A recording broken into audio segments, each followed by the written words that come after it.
What's up, Zach here, and today I've got the all-new Way of Wade Shadow 5 V2. Let's get into them. Now, the Shadow 5 to me has always been an interesting concept from the V1 to the V2 just because it is more of an outdoor-focused shoe. You know, the foam setup's a little bit different than some other Way of Wade shoes.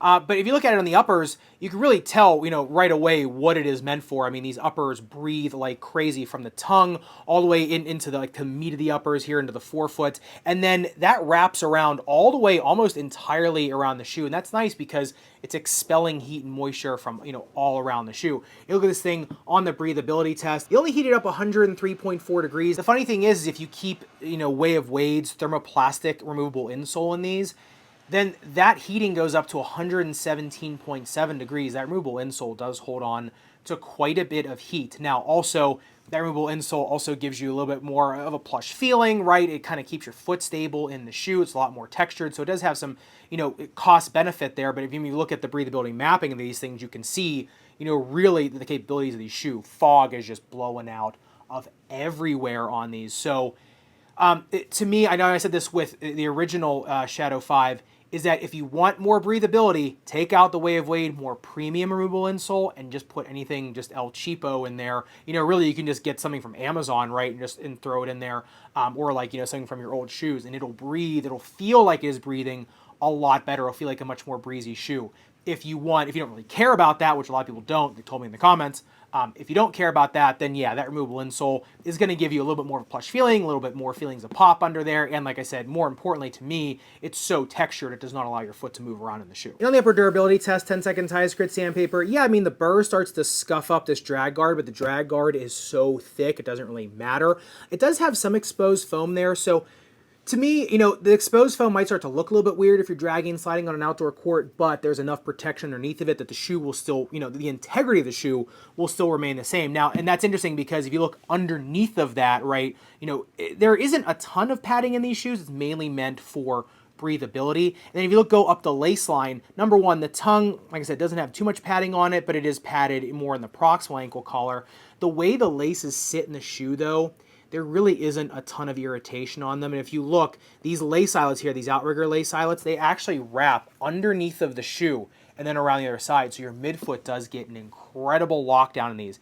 We'll talk about in the fit section who that's good and bad for, but you know, still it needs to be said that the lockdown is really substantial. I noticed though, I actually had to break these in a little bit before I actually got that benefit because the heel counter on these is so stiff, just because you got the kind of the plastic piece in the back. There's a lot of reinforcement around that ankle collar, so they do take a few times tying them down to break in, but once they do, the heel slippage in them, pretty mild, especially because they also have this extra pad in there. It is kind of forcing you into the shoe. Look at these on the midsole teardown, something that's near and dear to my heart. These things do have a double shank, which is fantastic.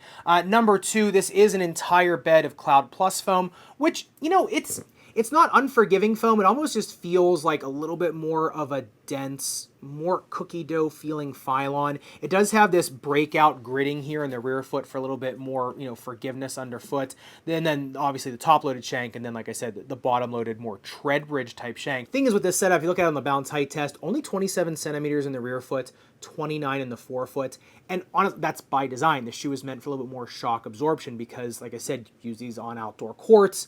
They're meant to a little bit more protect your foot from what's going on underneath of you, from those ground reactive forces, from those more unforgiving courts. So to me, this shoe, it's the shanks that are doing most of the work in terms of the pop in this shoe, because once you break it in, this thing does have some pop. So does the V1.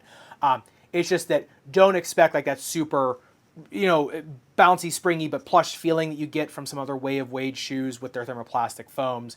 This one, like I said, feels much more of, like I said, a more shock absorbing type foam. A little bit more, like I said, a cookie dough feeling Phylon type shoe. And getting into the outsole tread, this is another, you know, pretty straightforward linear pattern in the midfoot. Then the heel and the forefoot, you get gritting, and then like a pivot pad basically underneath of your big toe. If you look at it on the viewing box, not a lot to see on there. There's a little bit of rubber movement there, but this is mainly meant to be used as a unit. You look at it on the grip test ramp, slips at 39 degrees, which is pretty standard for this type of rubber setup.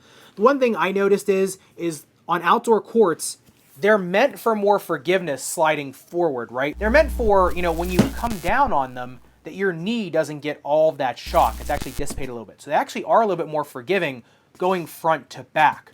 However, when you pivot side to side, that's when they stop, like really stop. So, and you can tell, right? You're perpendicular plane of motion versus parallel plane of motion.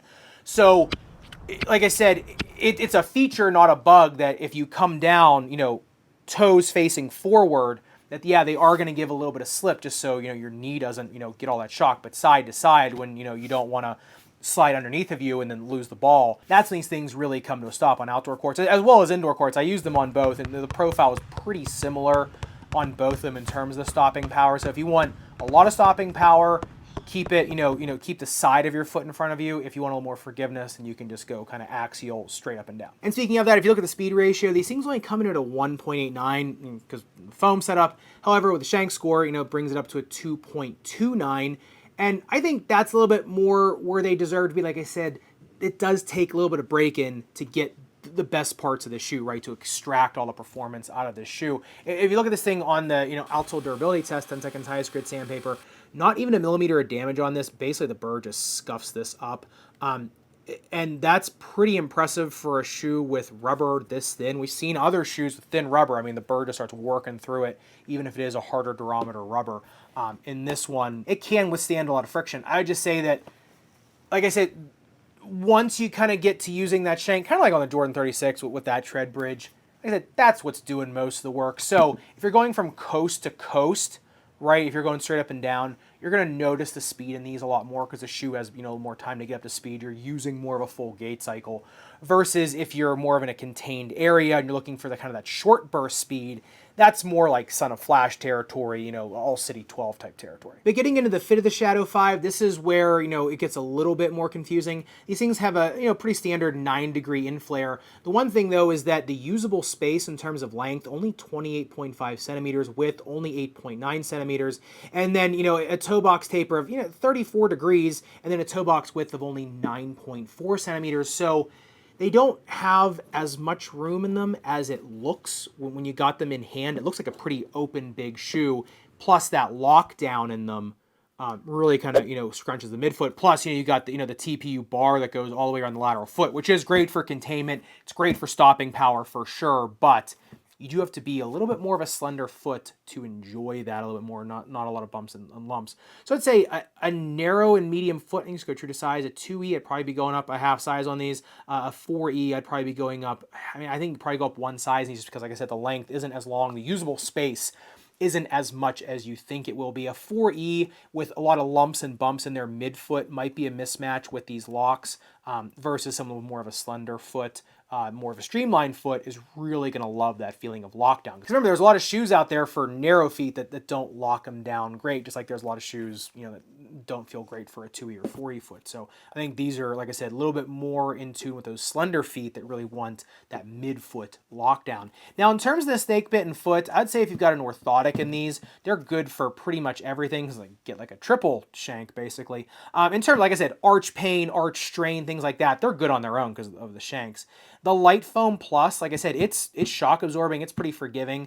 I'd say I'd probably want something cradling my heel on this, though. So, like I said, lower profile orthotic, even nothing too crazy, I think. Just something that will cradle the heel. Ball of foot pain, too, just something really thin on top of it. And like I said, the removable insole on these can kind of act like that. So if you're someone that doesn't like to wear orthotics, that removable insole that's made of the thermoplastics is going to do very well in these, and it's going to last a little bit longer than a standard one. So I'd say, if you take out that removable insole to get more breathability, you better be putting something in that is going to, give you a little bit more cradling in the heel, maybe a little bit more just feelings of plushness in the forefoot.